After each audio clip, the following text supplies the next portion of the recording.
आपको बताने जा रहा हूँ कि क्यों बंद हो जाते हैं आपके कुंडलिनी दृष्टि पूजा पाठ से जुड़े आपके अनुभव। क्यों वो आपको अनुभव दोबारा नहीं होते जो अनुभव आपको पहले होते हैं। आपको बता दूं, एक व्यक्ति जो पूजा पाठ करता है और पूजा पाठ या फिर ध्यान करता है, मंत्र जप करता है और उसे जब कुछ अनुभव होने लगते हैं तो उसकी खुशी का ठिकाना नहीं रहता। और इंसान की ये फितरत है कि जब भी उसे खुशी प्राप्त होती है या दुख प्राप्त होता है वो बांटना शुरू कर देता है और लोगों को बताना शुरू कर देता है। आप अपने आप से ही ले लीजिए, अगर आप कोई सपना देखते हैं जिसमें आपको किसी मूर्ति के दर्शन हुए हैं, किसी मंदिर के दर्शन हुए हैं, तो आप अपने आसपास के लोगों को, आपके अपने दोस्तों को, अपने घर परिवार को तुरंत ही सुबह उठते ये बता देते हैं। अपने पति पत्नी को बताते हैं, माता पिता को बताते हैं, भाई बहन को बता देते हैं। और ऐसे जो स्वप्न हैं जो आपको और ज़्यादा प्रेरणा देते हैं, जो अनुभव जो होते हैं वो आपको और ज़्यादा अग्रेसिव करते हैं कि आप और ज़्यादा मंत्र जप करो, पूजा करो और ज़्यादा ध्यान करो। पर एक ऐसा समय आता है जब आपको ये अनुभव होने बंद हो जाते हैं और आपको ऐसा लगता है कि ऐसा क्या हो गया जिससे अनुभव होने बंद हो गए। मैं तो पूजा भी कर रहा हूँ, मैं मंत्र जप भी कर रहा हूँ, मैं ध्यान भी कर रहा हूँ, जबकि मैं तो अब तो और ज़्यादा अपने मंत्र जप और ध्यान करता हूँ। मैंने अपनी पूजा का स्तर जो है अब तो बहुत ज़्यादा बढ़ा लिया है। अब तो मुझे और ज़्यादा अनुभव होने चाहिए और साफ साफ होने चाहिए, पर अनुभव होने बंद हो जाते हैं। तो अधिकतर लोगों का ये प्रश्न होता है कि गुरुजी ऐसा क्या कारण है कि अनुभव होने बंद हो गए। और एक व्यक्ति जब अनुभव होने बंद हो जाते हैं तो उसके दिल में एक अजीब सा आघात लगता है और उसका पूजा पाठ मंत्र जप से धीरे धीरे मन हटना शुरू हो जाता है, क्योंकि वो चीज़ जो आपको पहले मिल रही थी और फिर नहीं मिलती तो फिर आपका उस कार्य को करने का मन नहीं करता। उदाहरण के लिए मान लीजिए किसी की नौकरी में उसको अगर 10,000 रुपये सैलरी मिलती थी और इस महीने 2,000 ज़्यादा दे दी गई उसको और अगले महीने फिर उसको 10,000 दी गई, 2,000 नहीं दी गई, तो वो टूट सा जाता है, फिर वो उस हिसाब से काम नहीं करता। इसी तरीके से आपके साथ होता है, हमारे साथ होता है। तो कारण हमें ये जानना होगा और निवारण हमें जानना होगा कि आखिर ऐसा हमारे साथ क्यों होता है और कैसे हम इस चीज़ को रोक सकते हैं ताकि हमें अनुभव होते रहें और हम अपनी सफलता की ओर बढ़ते चले जाएं। और हमारा जो लक्ष्य है ईश्वर को प्राप्त करना, उनको दर्शन करना और शक्तियाँ अर्जित करना ताकि समाज कल्याण कर सकें, वो हमें प्राप्त हो जाए। सबसे पहली बात यह है कि अनुभव दो तरीके से बंद होते हैं। एक तो ये कि अनुभव जब आपको होते हैं तो भगवान आपकी ऊर्जा का सतह बढ़ाते हैं और वो अनुभव आपको होते हैं।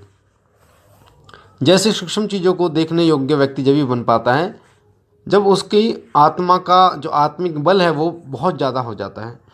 सूक्ष्म चीज़ें जो छोटी छोटी चीज़ें होती हैं, और एक आम इंसान उन चीज़ों को नहीं देख पाता। एक तपस्वी, एक साधक उन चीज़ों को देख पाता है क्योंकि उसकी आत्मिक औरा बहुत ज़्यादा होता है। पर जब वो शक्ति आपको योग्य करती है, इस लायक बनाती है कि आप जो छोटी चीज़ों को देख पाएँ और फिर आप उन चीज़ों को बता देते हैं, क्योंकि वो सिर्फ आपके लिए होता है। आपकी परीक्षा भी होती है, ऐसी नहीं परीक्षा नहीं होती, क्योंकि कोई भी शक्ति जब शक्ति आपको चुनती है तो आपकी परीक्षा लेती है कि आप उस योग्य हैं या नहीं हैं। तो ये आपकी परीक्षा होती है कि आप खुशी को बर्दाश्त कर पाते हैं या नहीं। एक व्यक्ति को अगर 10,000 रुपये देते हैं तो वो अपना घर का खर्चा चल रहा है, अगर एकदम उसको 1,00,000 रुपये दे दिया जाए हर महीने तो वो पागल हो जाएगा, बर्बाद कर देगा सब कुछ, गलत संगति में पड़ जाएगा। इसलिए भगवान उतना ही देते हैं जितना आप इस योग्य हो, जिस योग्य आप हैं हमें। तो भगवान अनुभव आपको उतने ही देते हैं जितने आप योग्य हैं। तो जब आप अपनी योग्यता के आधार पर किसी और को बता देते हैं कि मेरे साथ ऐसा हुआ था, तो अपनी आप योग्यता खो देते हैं, जिससे वो शक्ति फिर आपके पास आती है, क्रोधित भी हो जाती है और चली जाती है, जिसके कारण आप उस परीक्षा में उत्तीर्ण नहीं हो पाते, पास नहीं हो पाते। तो सबसे पहला लक्षण होता है कि आप किसी को ना बताएं। सबसे पहला ये गलती होती है। ज़्यादा से ज़्यादा अपने गुरु को बता सकते हैं, अपने माता पिता को, 2 से 3 लोगों को बता सकते हैं। और लोगों को आपको ढंढोरा नहीं पीटना। कई लोगों में घमंड आ जाता है कि मुझे दर्शन हुए, या कई बार क्या होता है कई लोग अपना हाथ किसी के सिर पर रख देते हैं या कुछ बोल देते हैं ऐसे ही और वो सच हो जाता है, तो अपने आप को समझने लगते हैं कि मैं तो भगवान हो गया। तो इस प्रकार उनको महसूस होना शुरू हो जाता है। या कई लोगों को घटनाओं का ज्ञान होता है और वो किसी के भूतकाल के बारे में बता देते हैं। और तो ये सब ईश्वरीय कृपा के कारण होता है। वो जो शक्ति जिनकी आप उपासना करते हैं, वो शक्ति ही आपको इतना बल देती है कि आप किसी की पुरानी घटनाओं के बारे में उनको देख पाते हैं और एक फिल्म की तरह आपके दिमाग में वो चलती है।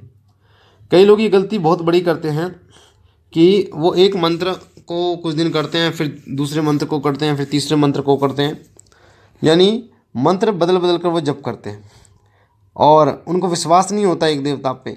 आज वो इस चौकी पर जा रहे हैं तो आज उनको पता चला कि शिव जी बहुत ताकतवर हैं। अगले दिन अगली चौकी पर चले गए तो वहाँ उन्हें पता चला कि हनुमान जी बहुत ताकतवर हैं, तो हनुमान जी की पूजा शुरू कर दी। फिर गए तो भैरव बाबा, पता चला कि भैरव बाबा बहुत ताकतवर है, फिर उनकी पूजा शुरू कर दी। तो ऐसे लोगों पर कभी भगवान कृपा नहीं करते। एक देवता को पकड़िए, एक की पूजा कीजिए, क्योंकि वो सर्वशक्तिमान है, सबसे ताकतवर है। एक के साथ सब चलते हैं। जिस प्रकार से एक व्यक्ति, एक इंसान एक जगह पे डॉक्टर है, एक जगह पे इंजीनियर है और एक जगह पे वो टीचर है, पर वो है इंसान ही। उसी तरीके से एक व्यक्ति जो होता है, भगवान एक हैं पर स्वरूप उनके अलग अलग हैं, उनका कार्य अलग अलग है। उसी तरीके से जिस प्रकार एक डॉक्टर, इंजीनियर और टीचर का कार्य होता है, पर इंसान एक ही होता है। तो इसी प्रकार भगवान जो है वो सर्वशक्तिमान है और उन्हीं के सभी रूप होते हैं। तो आप किसी एक देवता को पकड़िए और उन्हीं की उंगली पकड़ कर चलिए, वही आपको पार उतार देंगे। वो सर्वशक्तिमान है। सभी देवता उनके चरणों में नतमस्तक हैं, वो सब पर भारी हैं, सभी उनकी सेवा में रहते हैं। जब आप किसी एक देवता की पूजा शुरू करेंगे, उदाहरण के लिए आप हनुमान जी की सेवा शुरू कीजिए, तो आप हनुमान जी की महिमा बढ़ाई, हनुमान जी को सर्वोपरि मानिए। आप कमियां मत खोजिए। कई लोग ये कमियां खोजना शुरू कर देते हैं कि हनुमान जी जो हैं वो श्री राम के भक्त थे, यानी श्री राम जो है वो सबसे शक्तिशाली हुए। इस प्रकार से सोचना शुरू कर देते हैं। हनुमान जी ने तो जन्म लिया था इस धरती पर, वो भगवान कैसे हो सकते हैं? इस प्रकार की सोच जो है उन लोगों की होती है। तो मैं आपको बता दूं, हनुमान जी को सब कुछ मान लीजिए, रुद्र अवतार उनकी महिमा देखिए ना, वो रुद्र अवतार हैं, भगवान शिव के अंश अवतार हैं, यानी भगवान शिव हैं वो। और भगवान शिव को ना सर्वोपरि है, इस संसार में सबसे बड़े, उनसे ऊपर कोई है ही नहीं।